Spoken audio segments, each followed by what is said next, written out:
میں اس کی بات کو ہضم نہیں کر سکا، مگر ظاہر ہے میں جس دنیا میں تھا وہاں سب کچھ ممکن تھا، اور نہ جانے اور کتنی تعجب انگیز باتیں میرے سامنے آنے والی تھیں۔ صحابہ کرام اور مہاجرین و انصار حلقہ بنائے ادب و احترام سے بیٹھے تھے۔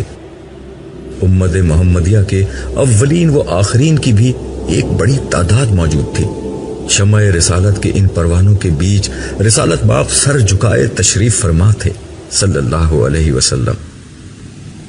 بظاہر ہر چیز بالکل ٹھیک تھی، مگر میں محسوس کر سکتا تھا کہ یہاں بھی اسی نوعیت کا تفکر پھیلا ہوا تھا جسے میں پیچھے دیکھ آیا تھا۔ رسول اللہ صلی اللہ علیہ وسلم بارگاہ احدیت میں دعا کر رہے ہیں، ہمیں بیٹھ کر انتظار کرنا چاہیے۔ صالح پچھلی نشستوں کی طرف بڑھتے ہوئے بولا۔ ہم پچھلی نشستوں پر بیٹھ گئے۔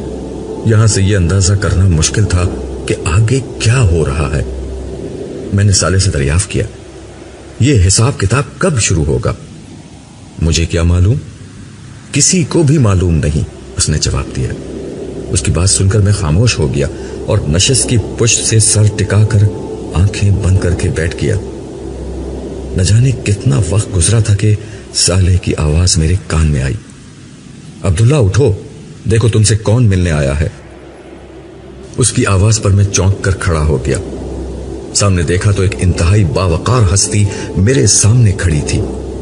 ان کے چہرے پر مسکراہٹ اور آنکھوں سے محبت کے آثار جھلک رہے تھے۔ اس سے قبل کہ صالح مزید کچھ کہتا، انہوں نے نرم لہجے میں اپنا تعارف کراتے ہوئے کہا، مرحبا عبداللہ، میرا نام ابو بکر ہے۔ رسول اللہ صلی اللہ علیہ وسلم کی طرف سے میں تمہیں خوش آمدید کہتا ہوں۔ یہ کہتے ہوئے انہوں نے اپنے دونوں ہاتھ پھیلا دیے۔ میں پرجوش انداز میں ان سے بغلگیر ہو گیا۔ اس کے بعد وہ مجھے لوگوں سے ذرا دور لے کر ایک نشست پر جا بیٹھے۔ میں نے بیٹھتے ہی ان سے دریافت کیا، میں رسول اللہ صلی اللہ علیہ وسلم سے کب مل سکوں گا؟